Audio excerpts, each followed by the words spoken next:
Оройн тэргийн эрхэм үзэгчтэй Монгол Улсын хөгжлийн ток шоу ярилцлага эхэлж байна. Тэгэхээр энэ удаад бид одоо зочноороо Монголын залуучуудын албаны ерөнхийлөгч Мөнх хотыг үрсэн. Тэгэхээр бид энэ удаад залуучуудын асуудал гэхээсээ илүүтэй улс орон, улс төрийн асуудлыг хөндий ярилцахаар студид урьсан. Тэгэхээр сүүлийн үед одоо Мөнх хот сошиал орчноор одоо харж ихсаалт гаргана гэж. За тэгээ хэвлэлийн баг хурал хийсэн. Тэнгүүд одоо улс төрчид Мөнх хот яагаад харж ихсаалт гаргах гэж байгаа? Яагаад Монголын залуучуудын албаа харж ихсаалтыг сонирх уу гэдэг асуудлыг тавих болсон. Тэгэхээр энээс ярилцлага эхлэе гэж бодож байна. Ер нь харж ихсаалт гэж чухам юу юм бэ? Тэгэхээр чим зөвхөн Мөнх хот биш л дээ. Монголын залуучуудын албаны одоо 5 дугаар их хурал энэ харж ихсаалтыг гаргах ийм шийдвэр гаргасан байж байгаа. Тэгээд энэ шийдвэрийн дагуу манай үндэсний залуучдын зөвлөл за манай гүйцэтгэх хороо удирдах хороо хамтарч ажиллаад энэ харж ихсаалтыг одоо гаргах ихний одоо журмыг бол сая батллаа. Тэгээд энэ харж ихсаалт яагаад одоо залуучууд энэ харж ихсаалтыг гаргах болчихвоо гэдэг. Тэгэхээр бид нар 5 дугаар их хурал дээр бол олон зүйлийн талаар ярилцсан. Энэ ярилцсан зүйлүүдийн одоо хамгийн их асуудалтай бөгөөд энэ одоо бүх бидний одоо орон сууц ч гэдэг юм уу, боловсролч гэдэг юм уу, эрүүл мэнд ч гэдэг юм уу, бидний хүүхдийн цэцэрлэг сургууль гэдэг энэ бүх асуудлын үндэс бол ерөөсөө энэ улс төрийн асуудлуудтай холбоотой байна. Улс төрчид маань бол өөрсдөө одоо бүгд бохир улс төрч нар болжээ. Тийм учраас энэ бохирыг одоо залуучууд л зориг гаргаж нэг цэвэрлэе. Энэ цэвэрлэх ажлаа бид нар тэр харж ихсаалтаараа л одоо зохион байгуулъя л гэдэг ийм л одоо түүхэн шийдвэрийг бол гаргасан байж байгаа. Тийм учраас өөрөөр хэлбэл хэн одоо энэ улс орныг ингэж мухаарагдуулаад ингэж хөгжүүлэхгүй байгаад те за хэн төрөөс одоо хулгай хийгээд байгаа гэдгийг одоо хулгайж байгаа хүмүүс ч мэдж байгаа, хулгайлуулж байгаа ард түмэн ч мэдж байгаа. Тэгээ энэ бүгдийг энэ 16 оны сонгуулиас эхэлж одоо залуучууд зэгцэлье. Яагаад тэгэхээр залуучуудад сонгох эрх маань бол хадгалагдаж байгаа. Энэ сонгох эрхээ бид нар бүгдээрээ нийлүүлж яагаад сонгож болохгүйгээ харж ихсаалтанд хийгээд сонгож болохыгоо цагаан жигсаалтанд хийгээд тэгээ сонгуулиар нэгдээ саналаа өгчөё л гэж ингэж урайлцгааж байгаа. Тэр ер нь Монголын залуучуудын холбоо гэдэг бол өөрөө түүх нь одоо бас манай төрийн бас байгууллагуудын түүхтэй харьцуулахад бол одоо урт түүхтэй тэгээ олон одоо бас шилдэг хүмүүс удирж исэн ийм байгууллага л да. Тэгээ энэ байгууллагын түүхэнд ер нь яг төрд ингэж оролцож за төрийн хүмүүсийг одоо ингэж ангилж исэн бас тийм түүх байд юм уу та хоёр сонирхож ирсэн үү? Ер нь бол 21 оноос хойших бүх одоо төрийн одоо үйл ажиллагаанд бол шууд бус хэлбэрээр бол байнга нөлөөлж ирсэн. Тэгээ энэ нөлөөлөл өнөөдрийн хүртэл бас хэвээрээ байгаа. Яагаад тэгэхээр Монгол бол залуучуудын орн.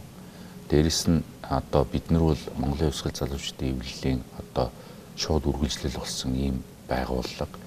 Дээрэс нь бид нар бол тэр үед улсаа бас нэг улсын дайнд аваа явуучих хэмжээний одоо тэр үеийнхний бол одоо бас үргэлжлэл нь бас ийм залуучууд байгаа. Энэ агуулгаар бол улс оронд ингээд тулгарсан альва хүнд асуудлууд. За дээр нь улс орны өмнө тулгараад байгаа бүтээн байгуулалтын бүхий л энэ асуудлууд дээр энэ залуучдын байгууллага бол ачааны хүндийг бол үүрчээсэн.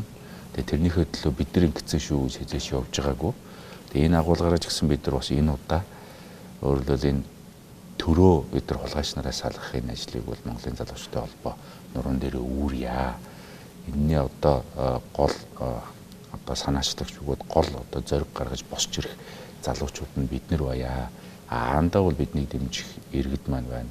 Дээр нь Ахмад үеийнхэн маань байна.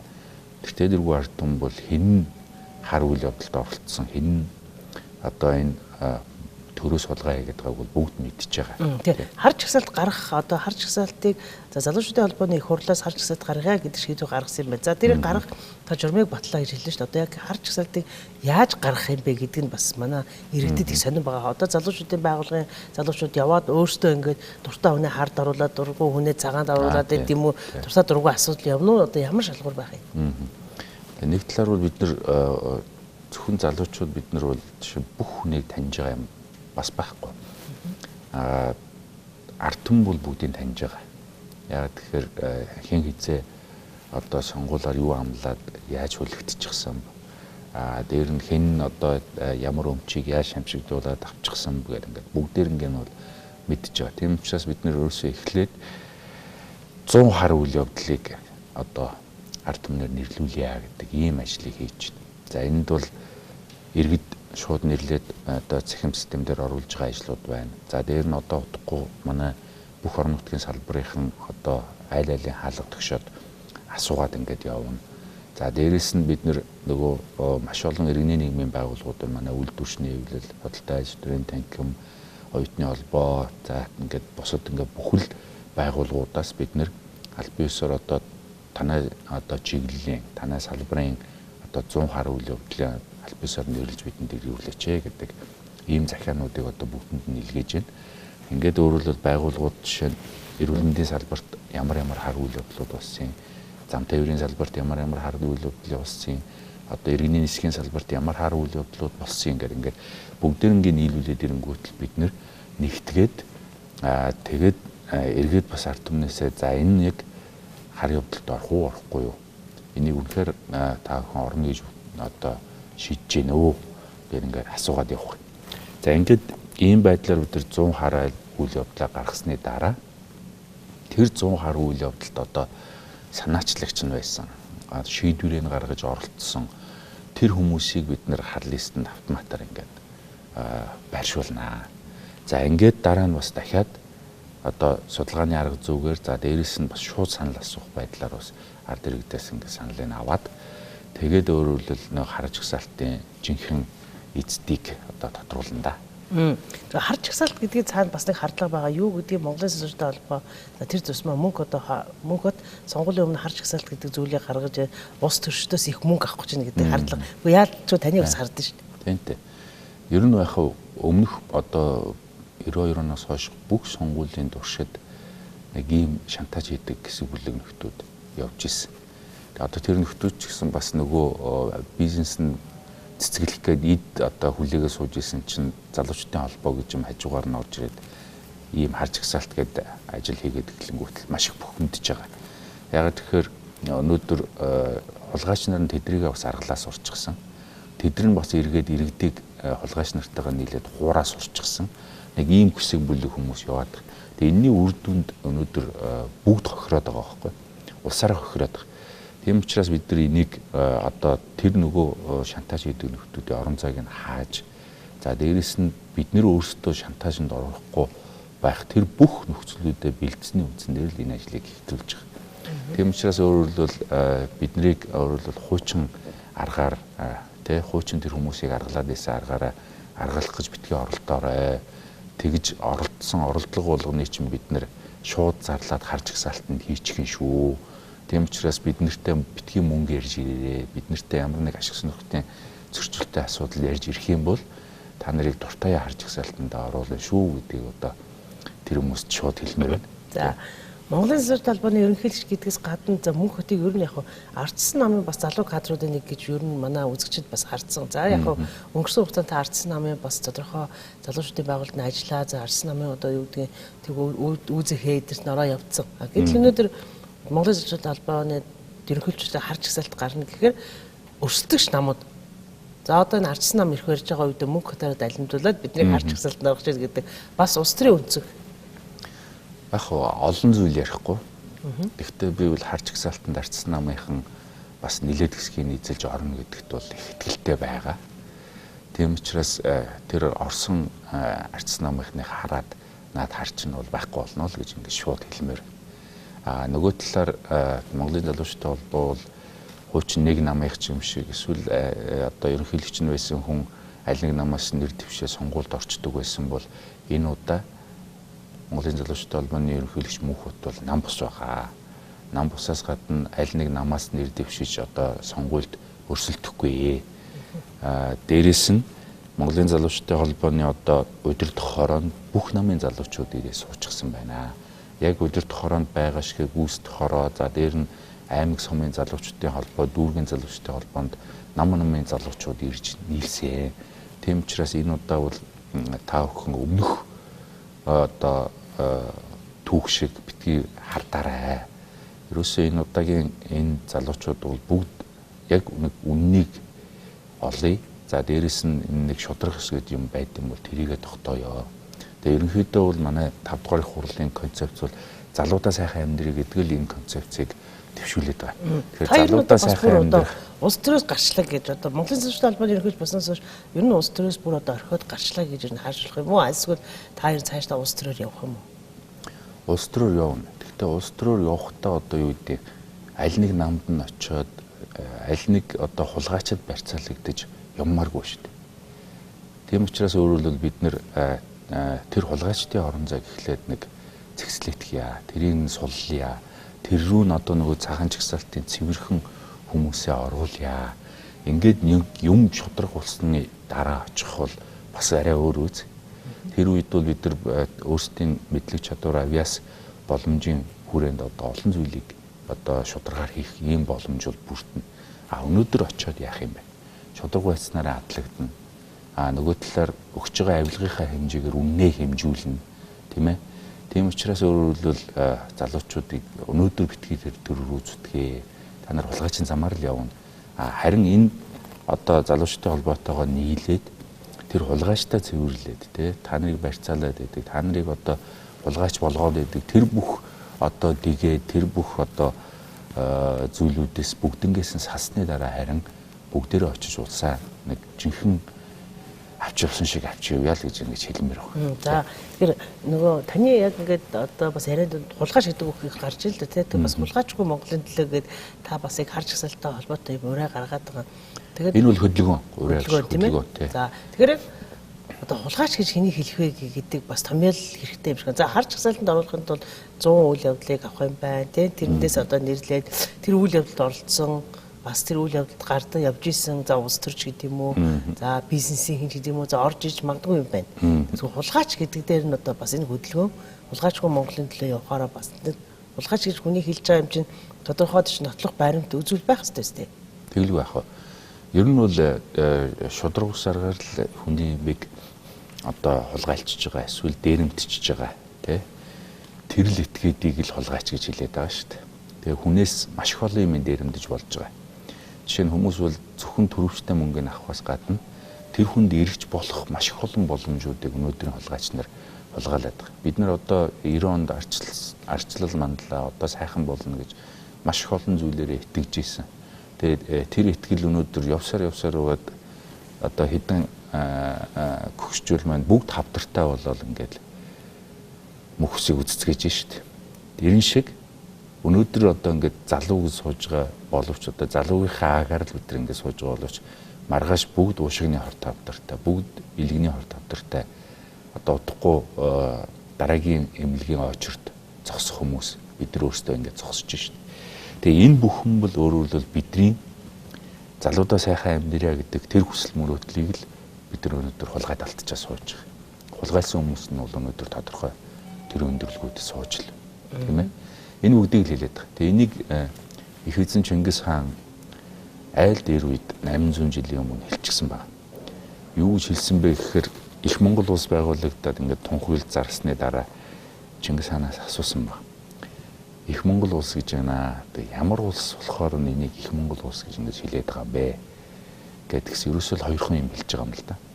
Нэг нь болохоор хулгайч дохмоод ивсэх зайгүй ийм сайхан орн улсыг бид нэр байгууллаа гэж. Тэгэхээр өөрөлд тухайн үед нэг ч хулгайч байхгүй болсон. Тэгээ яаж хулгайчгүй болсон юм бэ гэдгсэн чинь бид нэр харцаасаа хахгуулаад ингээд бүх хүмүүсээ хааны дайны боловсралтай болгож чадсан юм аа. Бүгдээрээ хамтаар хариуцсан юм аа. Тийм учраас өөрөөр бид нар энийг их Монгол улс гэж ингэж хэлж байгаа маа гэж ингэж л тухайн үед хэлсэн баг. Тэгэхээр тэр үед бид нар ямар ч хулгайчгүй улсыг бид нар байгуулж чадчихсан юм бол одоо бид нар тэрийг хүсч чадах ёстой. Тэгээд жишээ нь хулгайч буйдор бүтэн нойр зовлон, хулгайч буйдор халуун хар айдас гэж одоо манай өвгдийн хэлсэн одоо үг байгаа. Тийм учраас бид нар эхлээд хулгайчаа зэгцэлжээ. Тэгсний дараа бол одоо уулуурхаагаас ч байд юм уу? Эсвэл одоо хөдөөжгөө салбараас ч юм уу, мал аж ахуйгаас ч юм уу. Биднэрт зөндөө орлого олох энэ сайхан боломж бол байж байна. Тийм учраас тэр олсон орлогыг цөөхөн хэдэн хулгайчийн ашиг болгоод ингээд дуусчдгүү. Нийт ард иргэд хүртээлтэй тийм л орлого болгохын төлөө бид нар хулгайчаа эхэлцэгцлээ л гэдэг ийм одоо хөдөлгөөн эхлүүлж байгаа. За яг сонгуультай зэрэгсэд бас одоо манай Монголын залуучдын албаны явуулж байгаа хар чагсаалт гэдэг за энэ одоо үйл явцтай зэрэгцээд сонгуульд нэр дэвшигчийг тодруулдаг процесс явагдана. Энийг та бол өөрөө улс төрийн намын бас гишүүн байсан хүн сайн мэдж байгаа.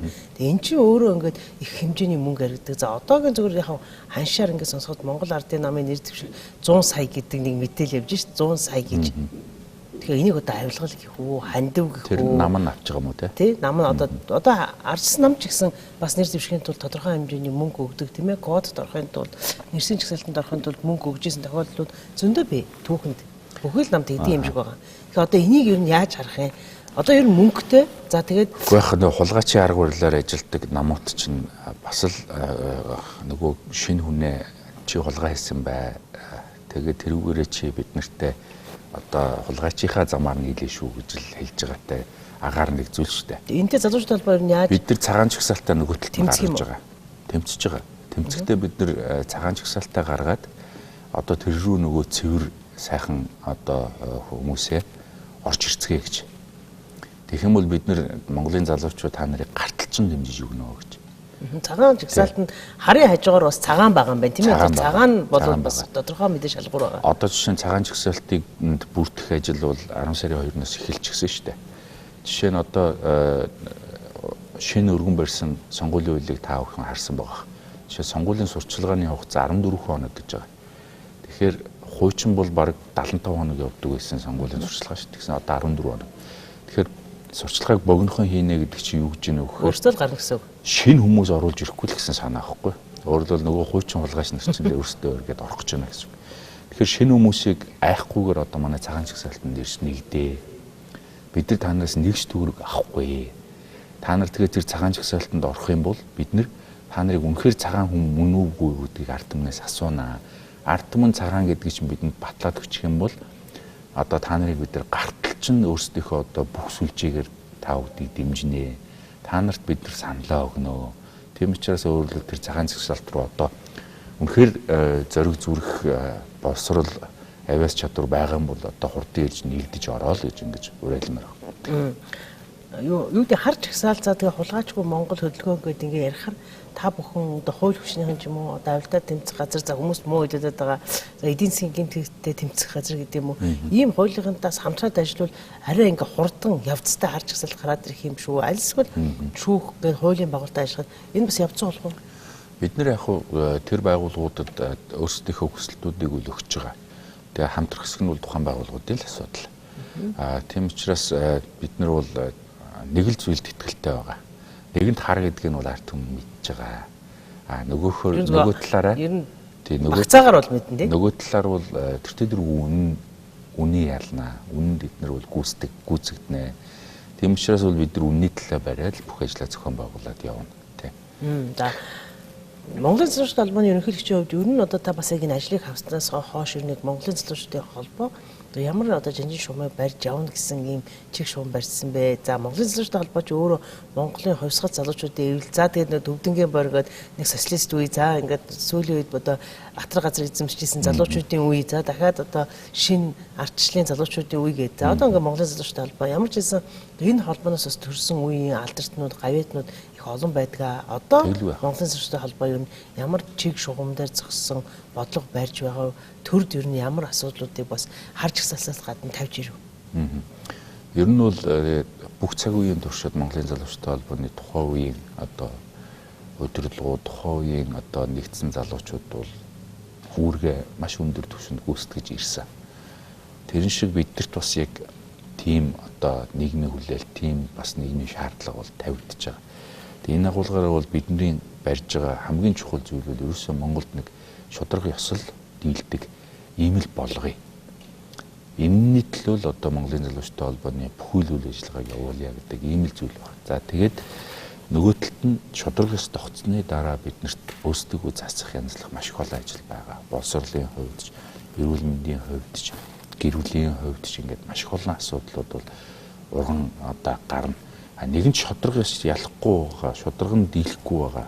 Дандаа худлан дийлээд байгаа энэ үед бол бид нэр ямар ч сайхан санаачлаг гаргаад тэр нь зүгээр л нэг хулгайчийн одоо хувийн ашиг сонирхлын зүйл бизнесийн ашиг сонирхлын зүйл, улс төрийн ашиг сонирхлын зүйлээс болоод ингээд нурж унаад ерөөсөө болохгүй. Тийм учраас эхлээд бид нар ерөөсөө шудраг сайхан үндэстэй болъё. Тэр үндэснээсээ бас зөв шудраг одоо ишээ, зөв шудраг цомирлогоо одоо ургуулъя л гэж ингэж тооцож байгаа. Тийм учраас бид нар олон зүйл хийх гэж ингээд нэг 2-3 жилийн дотор хичээж ингээд янз бүрийн аргаар ингэж оролдож үзлээ.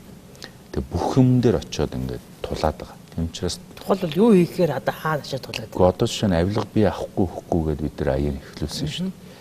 Тэгээд тухайн үед бол сант марлынхан танай аян ихэлснээс хойш манай одоо сант марлын судалгаан дээр авилга өгөхгүй гэж байгаа хувь нь 20% өссөн байна гэд. Тэгтэл одоо эрүүгийн хуулийн дээр жишээ нь авилга өгөхгүй тал нь өгсөн тал нь одоо эрүүгийн хариуцлага хүлээдэггүй тэр хуулийн зохицуултыг хийгээд өгөөч гэдэг улсын хурлаас өнөөдрийг хүртэл бид нар хүсэж байгаа. Тэгтэл тэрийг хийхгүй л байгаа шүү дээ. За нөгөө нэг паркинг газартай холбоотой асуудал байна. Хотоос бид нар өнөөдрийг хүртэл тэрийг нэгсээр л байгаа.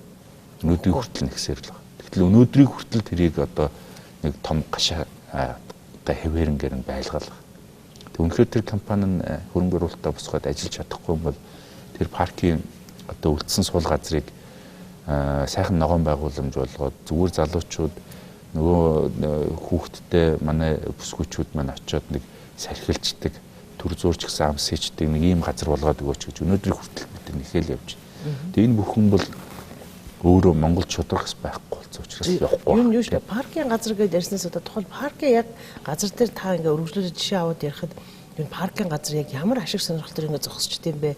За өмнө нь үүдийн хотын удирдлагууд Монгол ардын намынх байхад за нэг газрын намыг ингээ хараагаад за тэгээд тэр удирдлага өнгөрлөө. Одоо ингээд Батулбаатар ирсэн паркийн газар харин ч иргэдэд ирэх ёстой юм биш үү гэдэг сэтгэл байхад бас л одоо байсаар байгаа нь хотын удирдлагуудаа байд юм уу? Эсвэл ерөөсөө шийдвэр гаргагч нарт л бүх асуудал нь байж байгаа шүү дээ. Тэгээ одоо бол бид нар бол тэр үндэсний цэцэрлэг түрээлэн ХХК буюу одоо голомтынхны одоо компанитай Батүл дарга ашиг сонирхлын зөрчилдөөл гэж ингэж харж байгаа. Тэгээ өөрсдөө ч гэсэн одоо сан зайд нэг дор амьдэрдэг гэж зурга одоо Facebook Twitter-т өөрсдөө тавьцгаах л байдаг. Тэгээ өглөө тэднийх тийм цааш ханжин, манайх ийм цааш ханжин гэж тавьж идэг шүү дээ. Тийм учраас бид нар бол ашиг сонирхлын зөрчилтэй учраас энэ асуудал өнөөдөр хүртэл шийдэгдэхгүй байна л гэж ингэж харж байгаа. Бас л шудраг бус явдал. Тийм. Монголын яг залуучуудын холбооны ингээд дарга хийгээд явхад та бол бас намынхныхаа эсрэг за бас нөгөө намынхны эсрэг гэдэг юм уу? Ер нь залуучуудын эрх ашиг за хүүхэд залуучуудын гэж бүр Монголын залуучууд холбоо тодорхойлолтод ордог тийм хүүхэдэд үг гээгцэн гэсэн эрх ашигын төлөө ингээд явхаар яг ингээд төр зочоод ингээд саад болоод байгаа асуудлыг бас арай өөр тэмцэл хэлбэрээр тийм ээ шийдчих бас гарцууд байна уу? Одоо Монголын үйлчлэлийн эвлэл гэдэг бас танаа холбоотой адилхан настай холбоо бол ер нь тийм хурц тэмцлийн хэлбэрийг их сонгодог шүү дээ. Мэдээж яг байгууллага болгоны өөрсдийн арга барилуд байгаа.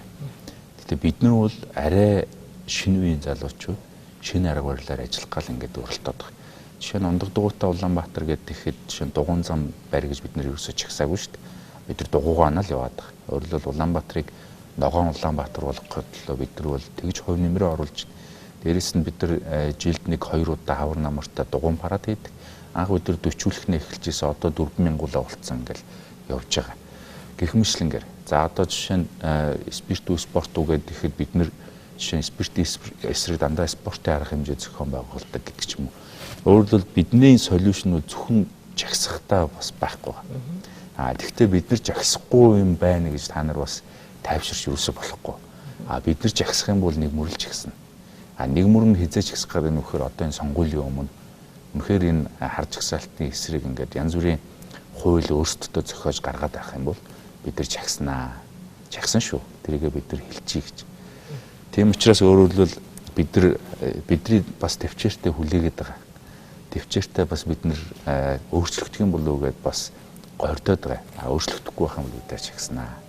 Нөгөө талаар бидэрт үндсэн хуулиар олгогдсон онцгой эрх байгаа. Бидний сонгогдох эрх. Тийм учраас бид нар одоо энэ хар жагсаалт, цагаан жагсаалтаа одоо гаргасан шиг гаргаад нүдээ нээж ягаад бид нар сонголтоо хийгээд ингээд өөрөөр хэлбэл энэ хулгайч нарыг үндсэн хуулийн аргаар бид нар нэг мөр зайлуулъя л гэж ингэж хэлээ. За тэгээд таны одоо Facebook хуудас одоо юу гэдэг одоо залуучуудын хэлээр битээр Facebook-ийг найзуу тийм үү? Facebook дээр бол таны яг одоо харж ихсаал хулгайчгүй Монголыг дэмжигээд олон төрлийн бүс байгууллагууд нэгдэж байгаа харагдсан. Тэгээд хамгийн сүүлд самлан жавхлан бас таны одоо Монголын залуучуудын холбооны хийж байгаа энэ ажлыг дэмжингээ тантай уулзсан та фото зураг тавьсан байсан. Тэгэхээр ер нь хулгайчгүй Монгол, хамаг Монгол одоо хөдөлгөөнөд нэгдэх дээр ямар одоо бас эрх ашигтэр нэгдэх гэж юу ихний гэрээ хэлцэл хийгдэж байгаа яриа. Уу яг бид нар ингээд хамаг Монгол хөдөлгөөний үүссэн одоо нөхцөл байдал бөгөөд зорилго манай хулгайчгүй Монголын үүссэн нөхцөл байдал бөгөөд зорилго энэ бүх ажлуудаа бид нар хоорондоо ярьж байгаа. Тэгээ үнэхээр бид нар бол бас ингээд тулаад байгаа юм бол нөгөө бас л шудраг ус байдал. Тэгээ бид нар нөгөө үннээ л олж авах гэдэг шүү дээ. Тэгээ үнэн ялхаа болчихсон Монгол шиг газар үнэн үнгүй болно гэдэг бол өөрөө тэгэл сүнжиготой яг адилхан зүйл байхгүй. Нэг өглөө бидний газар нутаг бидний одоо бүхэл зүйлийг бид нартай юутай тань зарцсан сууж яхад бол гайхах юмгүй тийм л цаг үе төгчөөнө шүү дээ. Тийм учраас энэ бүгдийг бид нар үннээ олж авч энийгээ бид нар одоо сахиж хамгаалж ингэж үлдэхийн тулд бид нар хүссэн хүсээгүй Монголын залуучууд өнөөдөр нийлхээс гарах байхгүй болж байгаа. Зөвхөн залуучууд гэхгүй ерөөсөн Монгол хүн болгоо нэгдэхгүй л болохоо болж. Бид нарыг хулгайчгүй Монгол хөдөлгөөний одоо анхны хэвлэлийн багварал хийснээс хойш ахмадууд маань маш их ирж байна. Хуучин манай эвлэлийн ахмадууд ирж байна. За одоо баасангуйгаас ахгуулаад одоо үнэхээр зөв юм санаачилж шүү гэдэг одоо өдөр болго утсаар яриад ингэмээр байна, тэгмээр байна гэдэг ингээд ахмадууд маань бол одоо ингээд тал талаасаа ингээд бүгд нийлж ирцгээж байна. Тэг ахмадууд нэг л зүйл хэлж. Бид нар идэвхтэй намын гишүүд байсан. Бид нар төрцгийн удирдлага явсан хүмүүс. Нэг нь Монгол ардын намын юм уу, нэг нь ардсан намын идэвхтэй гишүүд байгаа шүү дээ. Тэгтэл одоогийн альч намын удирдлагууд бидний үгийг юусоо хүлээж авахгүй байна. Хөнгөж тоохгүй. Хөнгөд тоогоод уулзж яана гэж байгаа. Их сайхан уулзаад хүлээж аваад тэгчээд эргээд нөгөө жоохон шудраг зүйл ярихаар үний юм нэххээр эргээд тагаалга болчиход байна. Дээрэс нь ингээд тэр бүгдээр ингээд үнэхээр бүгдийг одоо үнэхээр төрцгийн ажил болгож болж чадахгүй байна. Тийм учраас өнөөдөр ингээд залуучууд та нар дээр бид нэр ирж шүү гэдэг ингээд манай ахмадууд ирж байна. За нөгөө талаар одоо манай сэтгүүлчдийн нэгдсэн эвлэл, манай урчуудын эвлэл, зохиолчдын нэгдсэн эвлэл гэдэг ингээд урлагийнхан за одоо утгагүй би бас энэ ярилцлагын дараа үйлдвэрчний эвлэлийнхэнтэйгээ уулзах гэж байна. Манай худалдаа ажлын танхим гэдэг ингээд олон одоо байгууллагууд бол энэ дээр бид нэр хэв санаа нэгтэй байгаагаа илэрхийлнэ. Дээрээс нь хулгайчгүй Монгол хөдөлгөөнийг одоо зөвхөн Монголын залуучдын холбооны хэдэн залуучдын ажил биш нийт монголчуудын хөдөлгөөн болох энэ ажлыг бол энэ олон байгууллагууд хамтарч хийнэ гэдэгт бол би итгэлтэй байгаа. Яагаад гэхээр энэ бол үр дүнд хүрэх ёстой. Энэ үр дүнд хүрэх юм бол өөрөлдөл монголчууд нийтээрээ хожноо. Нийтээрээ одоо ялнаа. Тийм учраас өөрөлдөл энд нэгдий гэж хэлж байгаа хүн болгоны бид нар бол нашаал гэж байгаа тийм. За төгсгөлт нь одоо манай үзэгчид яг ярьсгаа битээр харж гисалтаар эхлүүлсэн за хулгайчгүй Монголоор гэсэн үр дүнг нь одоо хизээ яаж тодорхойлж Монголын залуучуудын холбоо гарах болоо гэж их сонирхож байгаа. За төрийн бас байгууллагууд нэгдлээ. За асуудлыг гаргалаа, харж гисалт гарлаа, цагаан гисалт гарлаа тийм үр дүнг нь хизээ ард түмэн мэдрэх бол гэдэг одоо хүлээлт байгаа. Манай ард түмжийг төвчээртэй шүү дээ хүлээгээд одоо хизээ бид нэр тэр одоо ерөөсөө сонгуулийн үр дүн гарахтал бүгд мэдэгдэн шүү дээ. Өөрөөр хэлбэл бид нар 2016 оны Улсын хурлын сонгуульд багцаараа очивол цагаан жагсаалт дээр очиж саналаа өгчөгдөл нөө хард листийн хүмүүс чинь гарч ирэхгүй шүү дээ. Тэгэл болоо байхгүй. Тэрнээс шүүл одоо үед юм бид нар манай иргэдийн одоо сонгогчдын бас оролцоо хэрэгтэй байна. Ерөөсөө тийм. Тийм учраас өөрөөр хэлбэл одоо манай залуучдын байгууллага бол одоо 10-т 100-т мянгатын зохион байгуулалт руу орж эхэлж байна. Өөрөөр хэлбэл яг нөгөө 10-таараа тахижчвал цагаан жагсаалтандаа саналаа өгчдөг. Энэ шиг манай ахмадууд маань бас одоо яг нөө хуучин сүлжээгээрээ бүгд зохион байгуулалтанд орж эхэлж байна.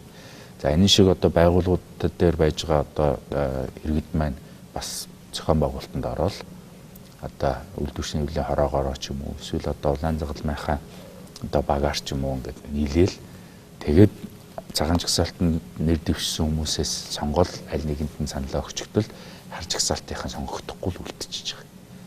За баярлалаа. Тэгэхээр өнөөдөр бас манай студид ирээд Монголын залуучуудын холбооны 5 дугаар хурлаас гарсан шийдвэр болон за бас яг нийгэм бас Монголын хөдөлгөөн болгож өрнүүлж байгаа хар жагсаалт буюу зохилгаашгүй Монгол хөдөлгөөний тухай тодорхой мэдээлэл гэсэн Монголын залуучуудын холбооны ерөнхийлөгч танд баярлалаа. Тэгээ гол нь нийт телевиз үзэгчдийг одоо яг энэ ажил дээр итгэл сэтгэл нийлээрэй л гэж хэлмээр байна тий. За баярлалаа. Эрхэм үзэгчдээ Монгол Улсын хөгжлийн ток шоу ярилцлага өндөрлөж байна. Тэгэхээр манай өнөөдрийн зочноор Монголын залуучуудын холбооны ерөнхийлөгч Мөнх Бат оролцож хулгайчгүй Монгол хөдөлгөөн буюу хар жагсаалт цаашлаад 2016 оны улсын хурлын сонгуулийн үеэр Монголын төр хэрхэн цэвэршгэд сонгогч таны үүрэг оролцоо ямар вэ? Манай Монгол одоо төрийн бус байгууллагуудын нийгэл хичнээн хэрэгтэй вэ гэдэг асуудлыг хүндэн ярьлаа. Гар үзсэн үзэгчдэд баярлалаа.